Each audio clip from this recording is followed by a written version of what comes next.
They have failed and will continue to fail.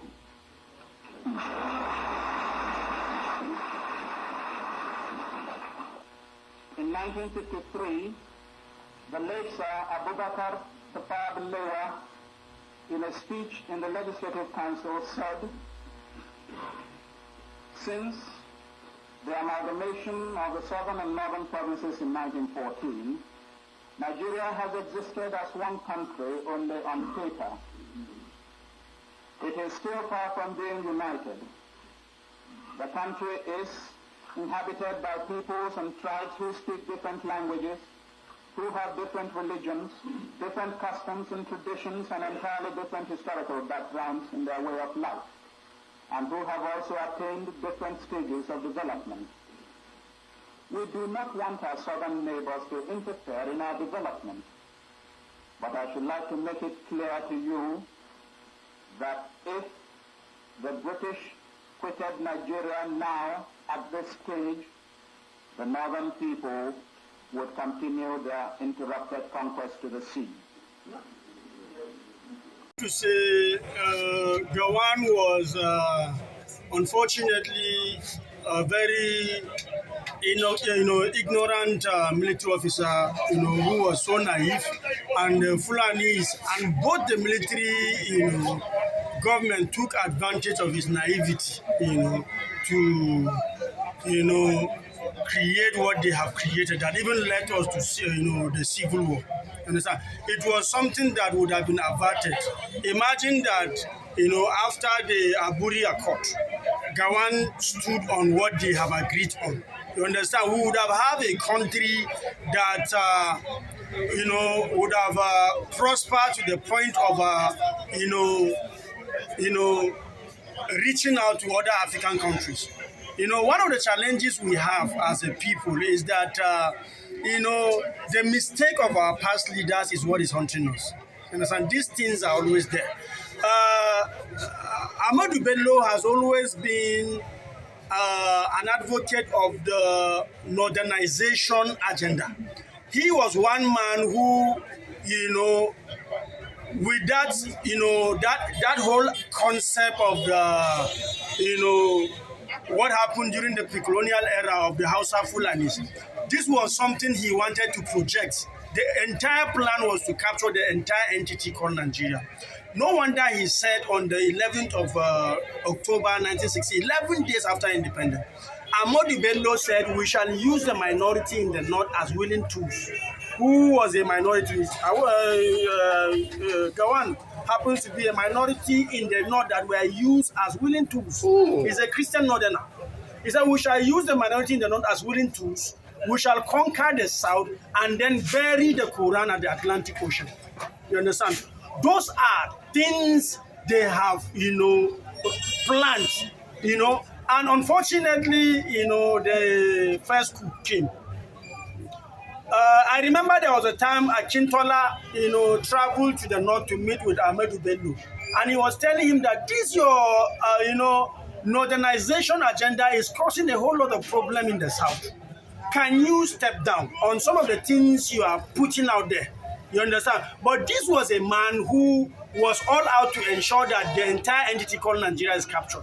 Funny enough, the colonial masters, in a way, looked at the north when they came. They saw that there was already a system that, favors their indirect rule.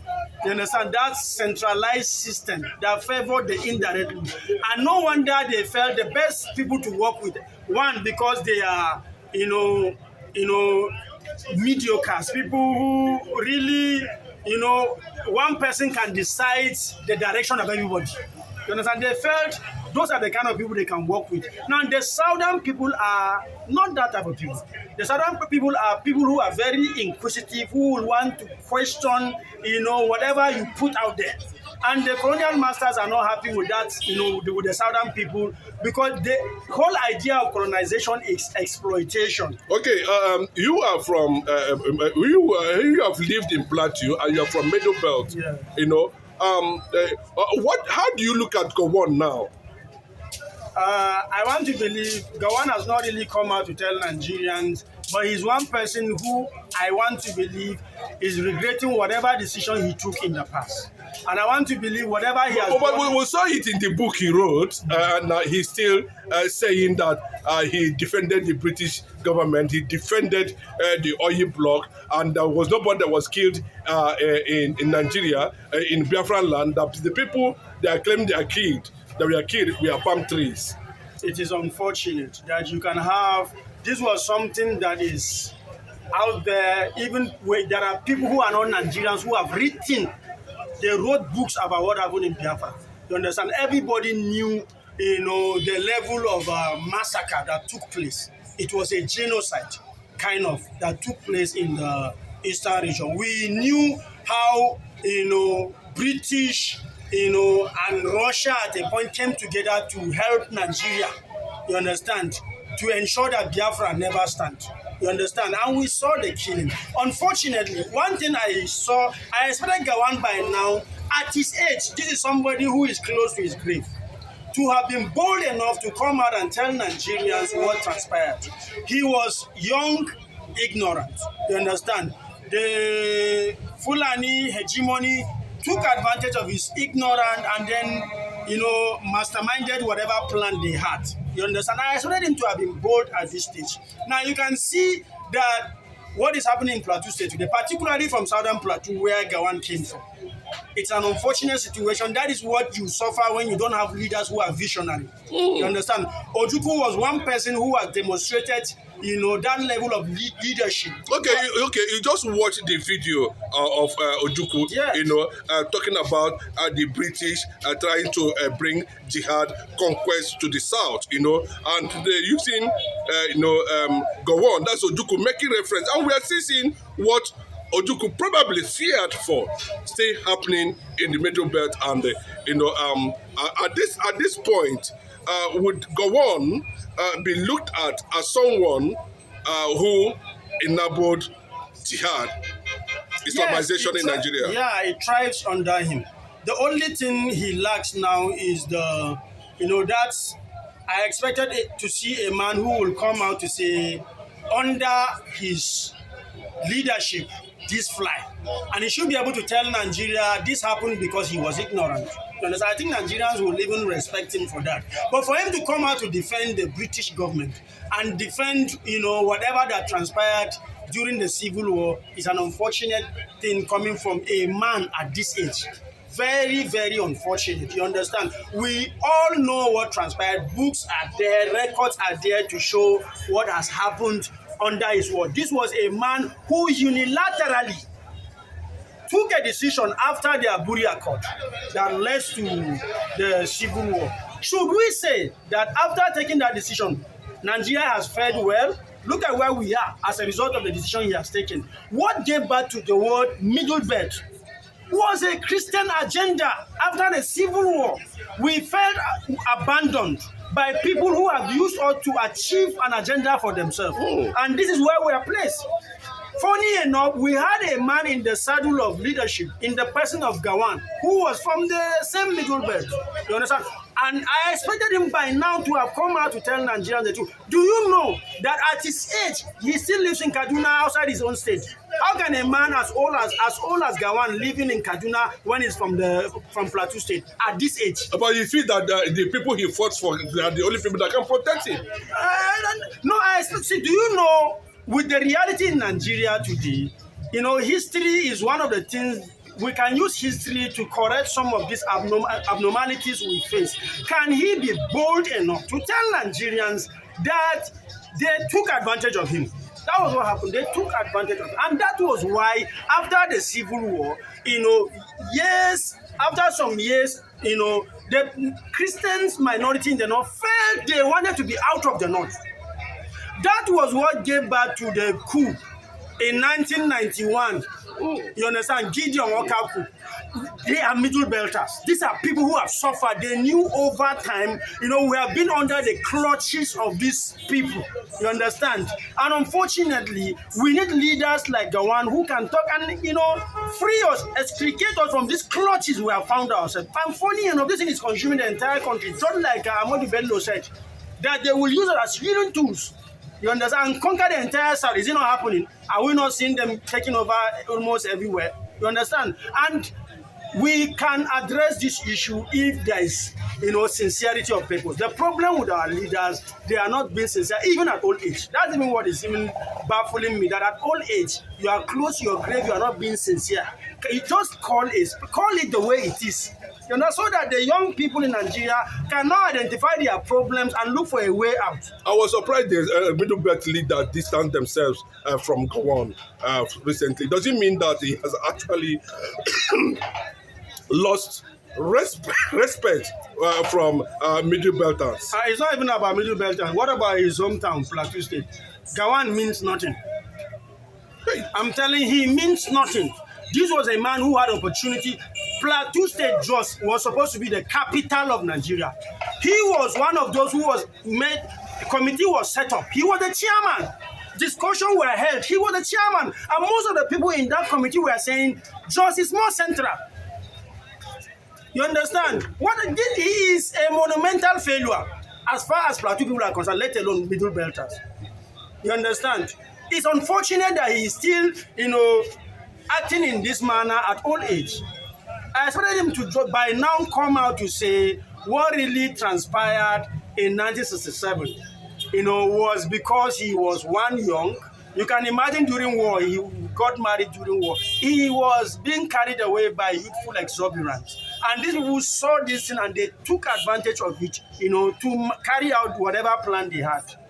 It sounds very unremorseful. Yes, I can tell you that. But let us move a little bit from the Gowon factor. How come? I believe maybe you have heard about the BBC documentary Surviving Biafra that was published by a Yoruba man. They tell a story that was not actually real, and we are seeing this in the entire Igbo nation. The Biafras all over the world have rejected that story, that the Yoruba man cannot tell the Biafran story powered by BBC.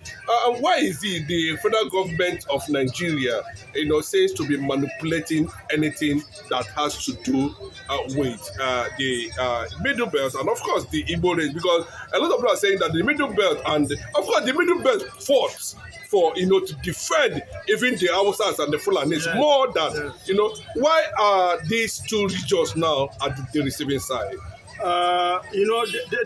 Funny enough, we are people who do not take things seriously. If we had taken the statement of Ahmadu Bello, when Nigeria got independent, when he said he would use our willing tools, if we had taken that statement seriously, maybe there wouldn't have been Biafran war. We would have known that these people have an agenda, and we would have known that working with them is like working against ourselves. So that was what really transpired. Okay.